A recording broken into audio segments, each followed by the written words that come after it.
Prof. Siti Zuhro, peneliti utama dari BRIN. Prof. Siti Zuhro. Ya, selamat malam.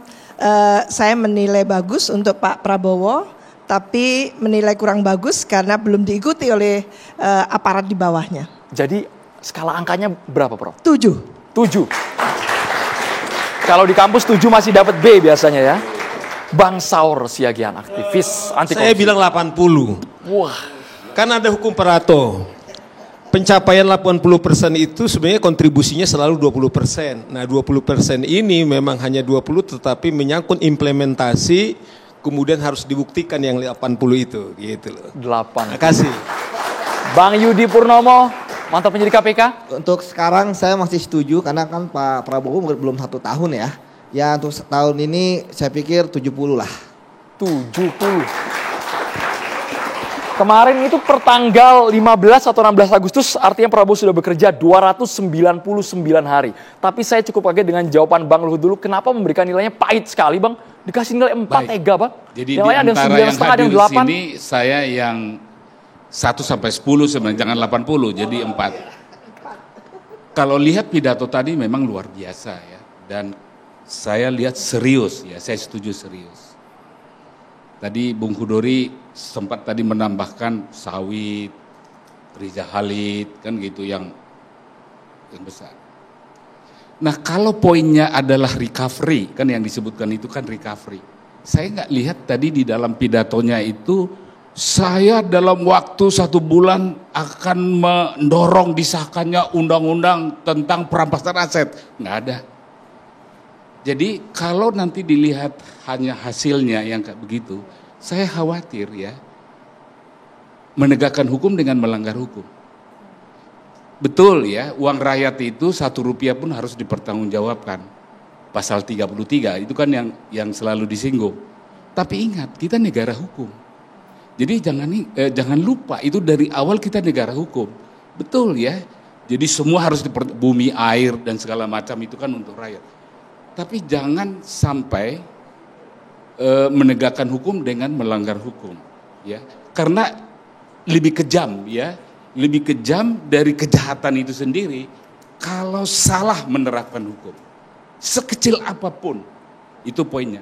Jadi saya merasa bahwa saya tadinya berharap RUU perampasan aset minggu depan itu sudah jadi, kan begitu, kan nggak terjadi. Keinginan Bang Luhut langsung direalisasikan. Tanpa tedeng aling-aling lagi.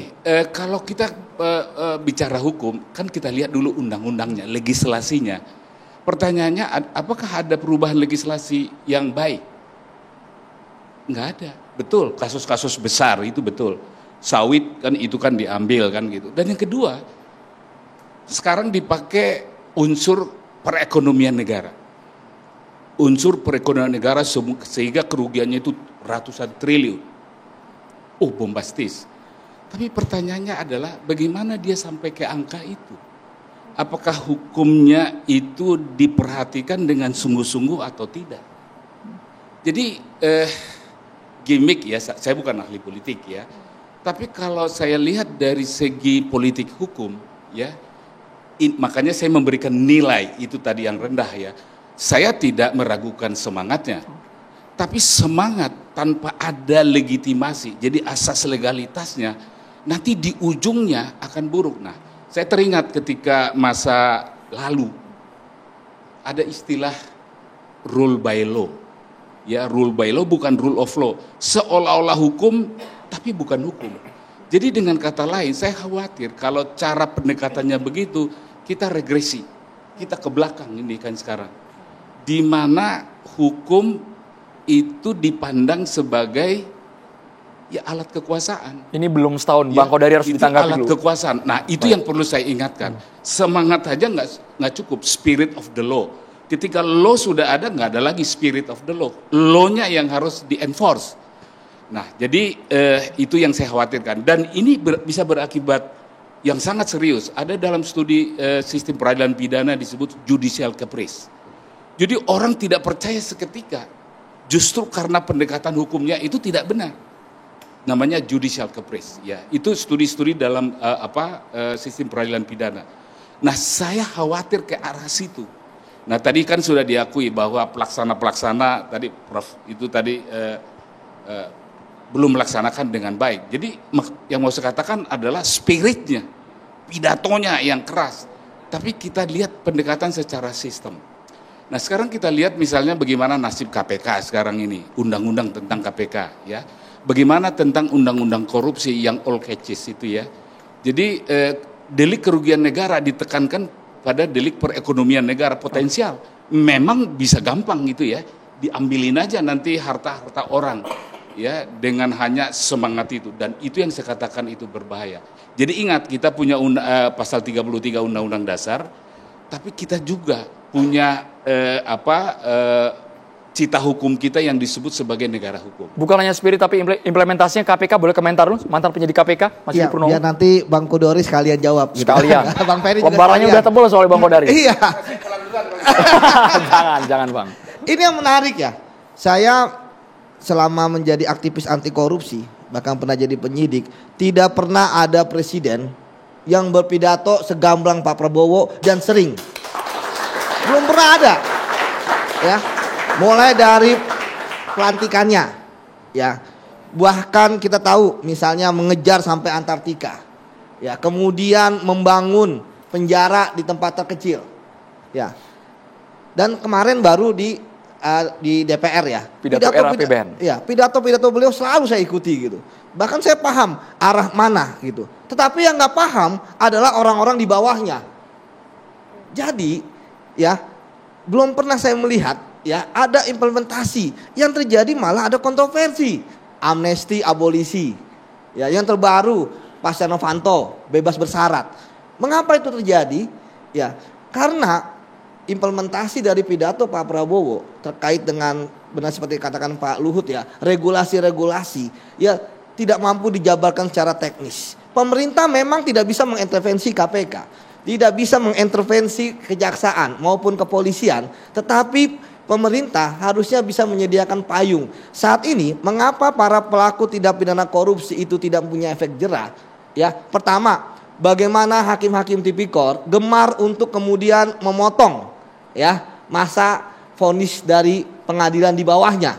Jadi kalau di tempat lain potong leher, potong tangan, di kita potong tahanan, gitu kan? Itu yang pertama. Kemudian yang kedua, bagaimana ya pembebasan bersyarat ya yang harusnya limitatif kemudian dicabut oleh MA PP 99 tahun 2011 sehingga ya para pelaku tindak pidana korupsi yang tidak mendapatkan JC itu bisa dapat PB dan remisi. Gitu Mas. Kemudian yang menarik adalah bagaimana memiskinkan para koruptor. Ya, saya pernah terkait dengan perampasan aset. Saya ingat sekali Pak Prabowo ngomong di hari May Day, 1 Mei di Tabalambung. Ngomong kok beliau. Hari buruh. Iya, bahkan sebelumnya Menkum gitu ya. Itu juga ngomong bahwa hambatan terkait dengan undang-undang perampasan alasan politis. Ya. Nah, ini kan menarik di tengah kondisi 80% adalah pendukung Pak Prabowo gitu. Nah, kembali lagi bahwa memiskinkan para koruptor memang dengan perampasan aset. Mengapa? Karena undang-undang yang sekarang itu belum mampu menjangkau ya terkait dengan pengembalian aset dari hasil korupsi. Mengapa? Karena di pasal 18 sudah jelas bahwa yang dijadikan uang pengganti adalah apa yang dinikmati. Jadi saya sepakat dengan Pak Luhut, ngapain kita bombastis 2.000 triliun, 3.000 triliun, 100 triliun, tapi ketika yang dikembalikan hanyalah dia ketika dia menerima hanya 2M. Ya kan? Banyak kasus korupsi ya, itu ternyata jauh panggang daripada api. Jadi menurut saya ya sekarang permasalahannya adalah bagaimana di bawah itu mampu mengimplementasikan. Kayak tadi banyak hal tadi saya katakan bahwa hal-hal yang tidak terduga justru terjadi. Misalnya kayak amnesti dan abolisi itu kan tidak pernah terjadi ya di dalam pemberantasan korupsi. Mengapa misalnya untuk Hasso dan Tom Lembong ya, sudah clear, sudah selesai, sudah terrealisasi. Betul. Dan sampai saat ini ya saya pikir bohong kalau misalnya penegak hukum ya itu tidak merasa ada baper lah atau istilahnya ada sentimen emosi gitu kan, wah capek-capek yang harusnya pembuktiannya itu sampai ingkrah, ya mengapa tiba-tiba ada amnesti dan abolisi, itu yang pertama. Kemudian yang kedua, ya ini juga belum ada jaminan ya dari kemudian dari pemerintah untuk menyatakan bahwa ini yang pertama dan terakhir. Itu harusnya ada. Mengapa? Kalau nanti politisi-politisi dijadikan tersangka lagi, ya, itu saya pikir akan berat ketika isunya adalah isu politisasi. Karena sampai saat ini belum pernah ada politisi kena kasus korupsi, dia tidak akan menggunakan bahwa ini adalah politisasi, nggak akan. Padahal pelaku korupsi ya adalah politisi. Kenapa? Karena mereka yang memegang kekuasaan. Ya kan, nggak mungkin seorang pelaku korupsi tidak mempunyai kewenangan, baik jabatan karena politik maupun jabatan karena birokrasi. Begitu Mas Andro. Oke. Sebelum ke Bang Kodari, kita boleh ke Kang Ferry dulu sebagai politisi Partai Gerindra dan juga orang dalam ya, Wamen Koperasi, Kang Ferry. Saya ngelihatnya lebih luas daripada sekedar yang tadi disampaikan oleh Bang Luhut dan teman-teman tadi, bahwa sebenarnya sekarang yang sedang dilakukan Pak Prabowo adalah juga mendemokratisasikan ekonomi. Jadi beliau melihat faktanya bahwa karena terlalu liberal sehingga ada pemusatan kekuasaan yang awalnya pemusatan penguasaan kapital, kemudian merubah bentuk menjadi oligarki ketika sublimasi masuk ke ranah di luar ekonomi dan bisnis.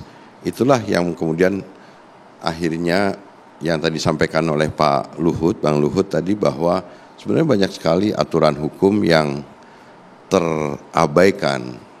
Fakta realitas yang ada di tengah masyarakat kan kadang-kadang ada kekuatan-kekuatan yang ternyata mampu melampaui aturan-aturan hukum itu sendiri kan, kita jadi above the law gitu. Nah, Presiden lihat bahwa yang harus diperbaiki adalah bagaimana mengurangi pemusatan kekuatan baik secara kapital maupun politik di segelintir orang itu, kemudian didemokratisasikan. Soal efisiensi tadi yang disebutkan pasal ayat 4 di pasal 33 itu sebenarnya adalah bagaimana Presiden sekarang mengatur kembali tentang penggunaan terhadap kemanfaatan yang lebih banyak, lebih besar kepada masyarakat. Tapi Kang Ferry mengamini Presiden sudah memetakan ada kekuatan di atas hukum mereka yang sulit sekali untuk dijerat. Ya buktinya kan selama ini ya buktinya tadi yang disampaikan oleh Bang Kodari tadi, hampir 30 tahun kali ada seseorang yang ngatur tata niaga minyak. Saya pernah di penjara, Bang Luhut pernah jadi pengacara saya waktu saya di penjara karena saya nentang kenaikan harga BBM. Dan baru di zaman Pak Prabowo inilah orang tersebut menjadi tersangka dan sekarang sedang daftar pencarian orang. Puluhan tahun tidak tersentuh sama sekali. Aturannya udah ada semuanya, tapi kan nggak bisa karena dikangkangi oleh kekuatan itu. Nah, Presiden membuktikan itu. Kemudian ada sekelompok pengusaha sawit yang menguasai sebegitu besar perkebunan sawit, memonopoli pabrik-pabrik CPO. Udah itu extend lagi tanpa tanpa ada izinnya, memperluas kebun-kebun yang kemudian itu direbut, diambil oleh negara karena memang itu menyalahi dan kemudian dialokasikan untuk kepentingan negara. Baru sekarang orang-orang tersebut bisa diatur dan Presiden Prabowo menggunakan hak kekuasaannya sebagai kepala negara, kepala pemerintahan, dia bisa menegakkan hukum menjadi lebih adil lagi. Jadi itulah yang sebenarnya ini penting untuk disampaikan bahwa ya bukan ini negara yang harus hadir lagi untuk ngatur karena kalau ini poin saya boleh iya silakan. Karena penasihat hukum jadi boleh, Pak. Bukan, ya. Kalau lihat hasilnya tadi kebun sawit kan diambil begitu. Pertanyaannya ada proses hukum kan? Ya. Mungkin kita sudah punya praduga bahwa bagaimana mendapatkan kebun sawit itu menjadi konglomerasi ya dan terus diperluas gitu ya. Kemudian tiba-tiba diambil kan gitu. Nah, ini kan yang diambil yang tidak memiliki izin. Yang diambil itu yang tidak memiliki izin. diambil, dipergunakan oleh negara, dan kemudian ada nanti ditunjuk oleh negara intinya perusahaan dan dikelola oleh melibatkan plasma petani-petani Mungkin kebun sawit itu. izinnya ada saya kira, tapi barangkali izinnya itu yang inilah Bang Luhut, mungkin, maksudnya ada dalam periode-periode yang lalu ada sekelompok konglomerasi yang bisa kemudian melebarkan luas kebun mereka tanpa ada izinnya. Ini kan itu yang saya sampaikan tadi, emang neoliberal itu melahirkan ya tadi penguasaan kepada segelintir orang yang kadang melampaui regulasi, melampaui aturan, melampaui kadang-kadang undang-undang. Nah, oleh negara sekarang oleh Pak Presiden Prabowo, negara hadir lagi untuk ngatur supaya ekonomi ini bisa adil lagi gitu. Dan ini kan pembiaran kan oleh pejabat-pejabat di wilayah setempat kan begitu, pembiaran sehingga dia bisa menguasai lahan terus mengakumulasi dan dalam waktu yang lama. Ya, dalam waktu yang lama. Ya. Jadi karena pembiaran ini sebenarnya sudah ada legitimasi walaupun itu kan tidak penuh. Nah, kalau misalnya pengusahanya itu diproses, diambil, pejabatnya juga mestinya yang membiarkan atau barangkali yang memberikan secara informal yang punya wewenang, diproses. Itu yang saya rasa itu yang seluruh jajaran kabinet, lembaga dan pejabat di daerah, pemerintah daerah itu harus mengikuti ideologi pemihakannya presiden. Menurut saya itu. Tapi yang lebih penting, saya kira tapi luar biasa, soal sekarang Pak Presiden misalkan ada korupsi yang tidak terasa adalah soal validitas data dan kesimpangsiuran data. Presiden hari-hari ini sedang membangun sebuah penyatuan sistem data nasional agar apa? Agar tidak terjadi tanda kutip korupsi yang tidak kelihatan itu, padahal itu sebenarnya merugikan penerima manfaat yang artinya notabene di sini masyarakat luas. Kedua, Presiden ingin menghapuskan yang namanya praktek rentenir, praktek tengkulak, praktek pinjaman online. Itu praktek-praktek yang nggak pernah dibicarakan oleh elit dan sekarang oleh Presiden itu diselesaikan karena itu yang penting, itu yang dirasakan oleh rakyat. Jadi bukan ngomongin soal ada kasus ini masuk TV, ya itu penting-penting juga, tapi yang dirasakan oleh manfaat, yang dirasakan oleh rakyat kebanyakan adalah tadi mereka terjerat pada praktek-praktek korupsi kolektif yang ada di tengah rakyat ini. Itu kan nggak pernah diomongin, tapi oleh Presiden sekarang dibangun instrumen-instrumen yang bisa ngikis harga sampai ke desa itu terjangkau lebih murah. Kemudian dihapus praktek rentenir dengan apa? Dengan membuat instrumen-instrumen yang menjadikan masyarakat punya alternatif. Itu kan memberikan solusi yang terbaik supaya tidak terjadi lagi praktek-praktek korupsi, nepotisme dan kolusi gitu. Itu jarang loh kita bicarain. Oleh karena itu hadir namanya Koperasi Merah Putih ya Kang Ferry. Itu instrumen untuk menghilangkan sekarang rentenir itu apa sebutannya? Itu kan juga koruptif. Pinjol, tengkulak itu nggak pernah diomongin oleh kita tahu oleh Presiden Prabowo, sekarang dihilangkan tuh, dan itu buat masyarakat bagus sekali karena itu selama ini kan menjerat gitu. Nah, hal-hal yang lain yang tadi sampaikan Pak Kodari, Bang Kodari, bahwa kasus mafia migas, sawit apa segala macam, bukan Pak Prabowo anti korporasi, tapi jangan juga ada penguasaan yang terlalu luar biasa oleh segelintir kelompok pemilik modal dan mereka merasa bisa megang kendali terhadap hukum. Nggak bisa. Presiden bilang saya nggak takut, saya akan tegakkan itu, dan dibuktikan bisa. Dan kami ingat betul secara repetisi Prabowo Subianto mengatakan ada masa baru, masa apa namanya serakah nomik. Apakah itu yang dimaksud sehingga penegak hukum saat ini gencar betul-betul mencari orang-orang yang terlibat? Sesaat lagi hanya di Carta Demokrasi pemirsa.